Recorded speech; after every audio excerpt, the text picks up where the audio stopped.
বিসমিল্লাহির রহমানির রহিম। গত ৩ টা ক্লাসে আমরা দেখছিলাম ডোমেন কি, হোস্টিং কি, তারপর ওয়ার্ডপ্রেস লোকালি ইনস্টল করা দেখছি, সার্ভারে কিভাবে ইনস্টল করতে হয় ওইটা দেখছি। আজকে থেকে মূলত আমাদের ওয়ার্ডপ্রেসের ড্যাশবোর্ডের সাথে পরিচিত হব। আশা করি এই ক্লাস করার পর আপনার জীবনে দুঃখ, দুর্দশা, হতাশা আর কিছু থাকবে না। জি ঠিক আছে স্যার। স্যার? আনা সাহেব, শোনা যায়? জি, জি শোনা যাচ্ছে। ওয়ার্ডপ্রেস যেটা ইনস্টল করছি ওইটাতে যাওয়ার জন্য যদি লোকালি আমরা কাজ করতে চাই, লোকাল সফটওয়্যারটা ওপেন করতে হবে।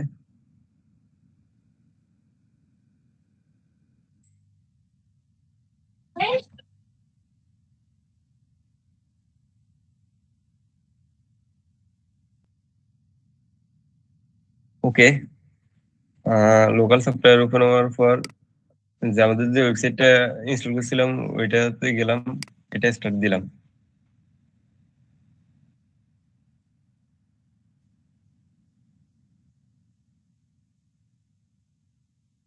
স্টার্ট হইতে একটু টাইম নিচ্ছে, একটু ওয়েট করি। আমাদের লোকাল সফটওয়্যার ওপেন হয়ে গেল। এখন আমাদের ওয়ার্ডপ্রেসের ড্যাশবোর্ডে চলে যাই। এটা হচ্ছে আমাদের ওয়ার্ডপ্রেসের ড্যাশবোর্ড।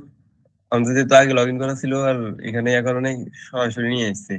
আর আমরা যদি আমাদের ওই সার্ভারে যেটা ইনস্টল করছিলাম ওইটার ড্যাশবোর্ডে যেতে চাই, মানে ডোমেন হোস্টিং এ যেটা ইনস্টল করছিলাম আর কি, ওইটা দিছিলাম ক্লাস ক্লাস ডট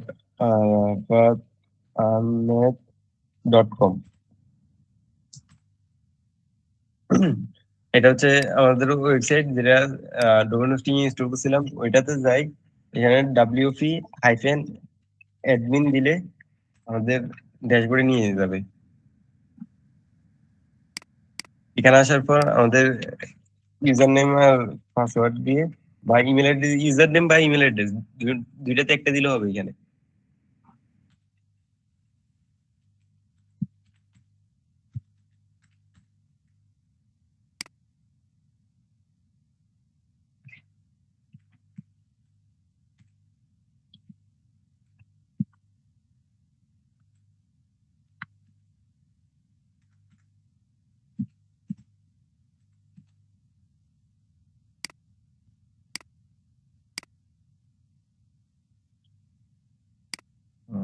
এখানে ভুল হয়েছে।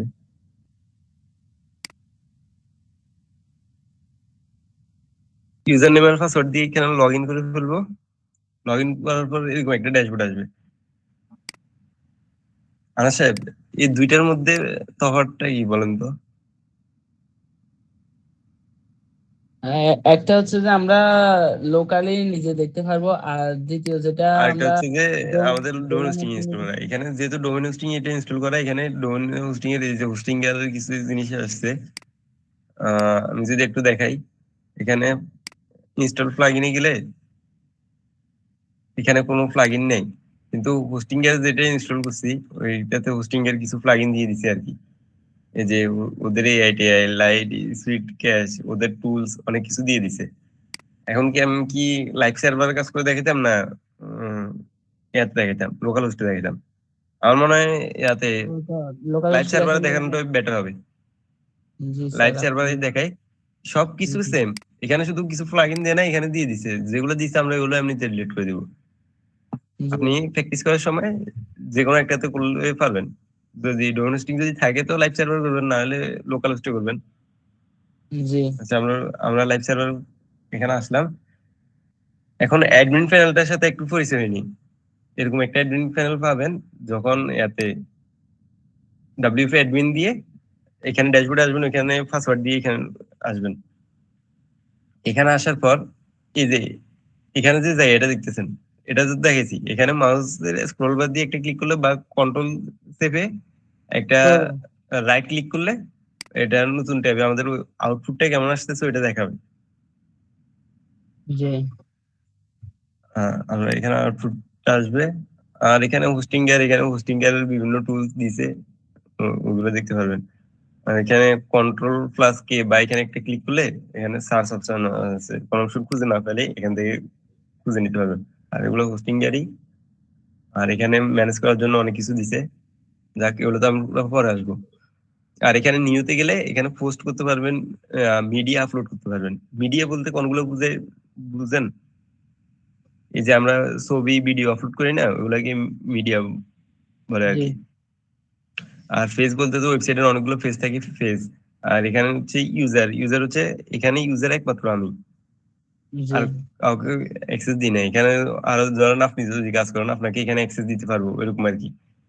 জি বা কে কি কাজ করতে পারবে ওটা ম্যানেজ করতে পারবে। আচ্ছা, এটাই গেল।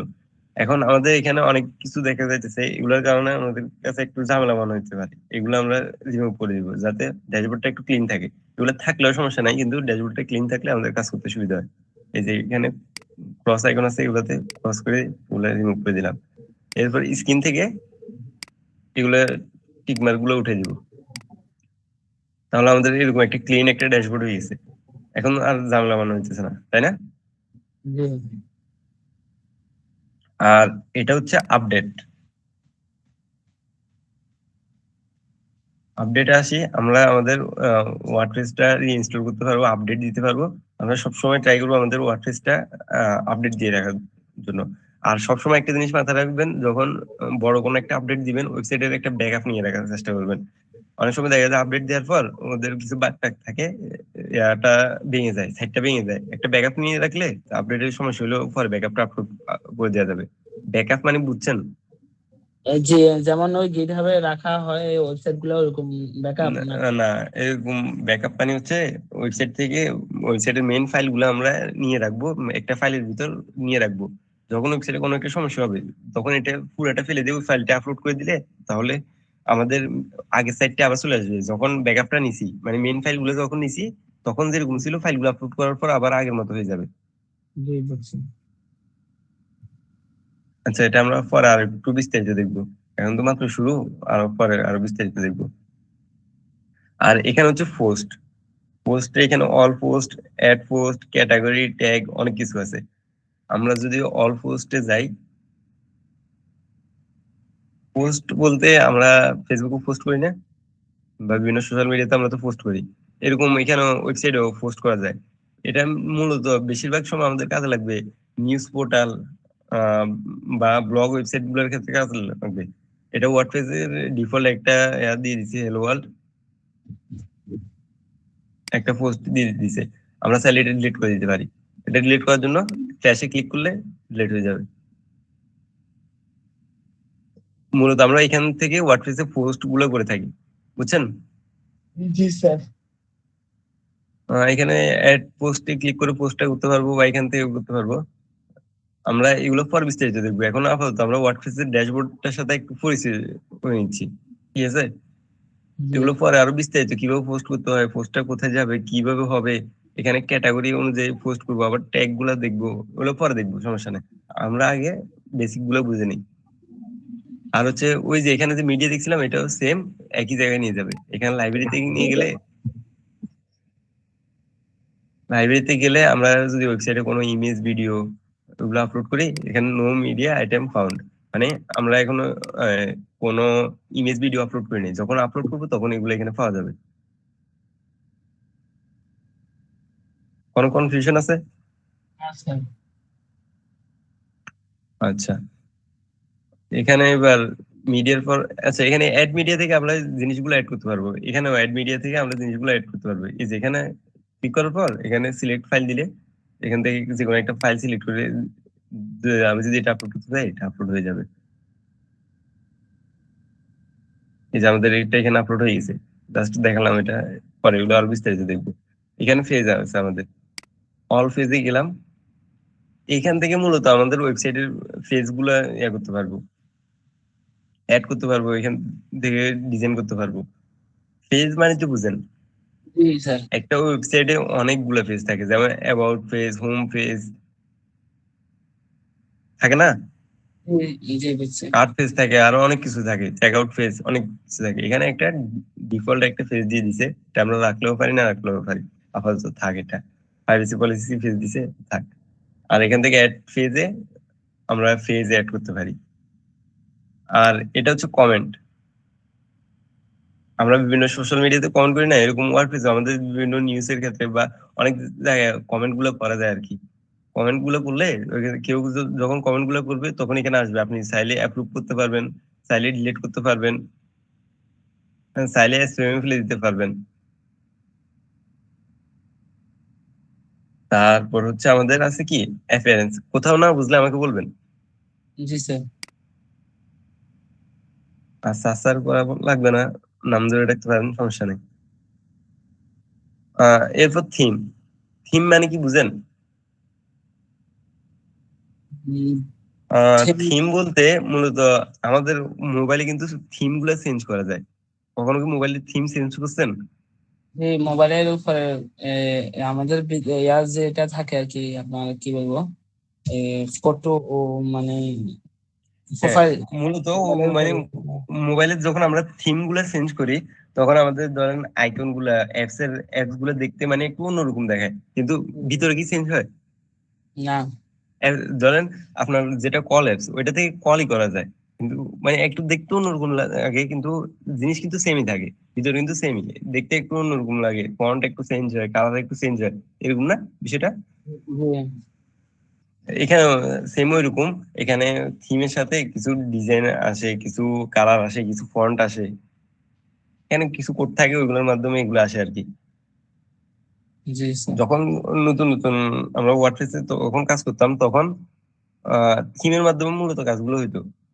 যেমন ধরেন আমি একটা নিউজ ওয়েবসাইট বানাবো, একটা নিউজ থিমকে এনে ওইটাকে ইনস্টল করতাম, ইনস্টল করে ওইখানে কাস্টমাইজ করে দিতাম। এখান থেকে কাস্টমাইজ করার অপশন আছে, এই যে এখানে কাস্টমাইজ আছে না, এখানে যে আমরা লোগো টোগো এগুলো চেঞ্জ করে মূলত ওইভাবে কাজ করতাম।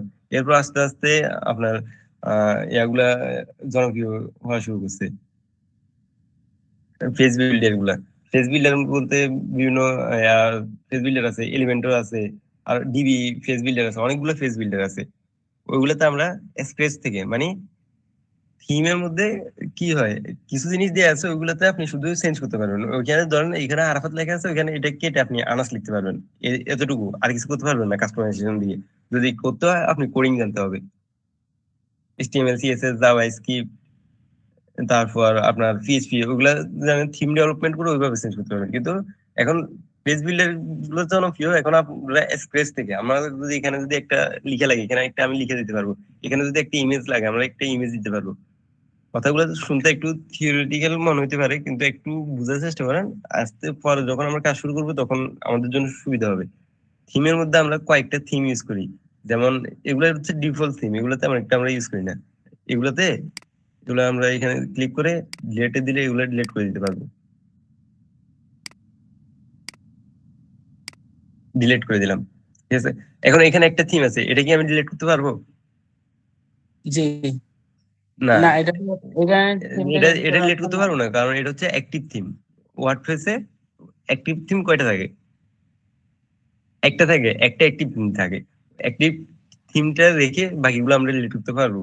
আর এটাও আমরা ডিলিট করতে পারবো, পারবো বলতে আমাদের সি প্যানেল বা এইচ প্যানেল গিয়ে ওইখান থেকে ফাইল ম্যানেজার থেকে এটা ডিলিট করে দেওয়া যাবে, তখন তো আমাদের সাইটটা আর লোড দিবে না।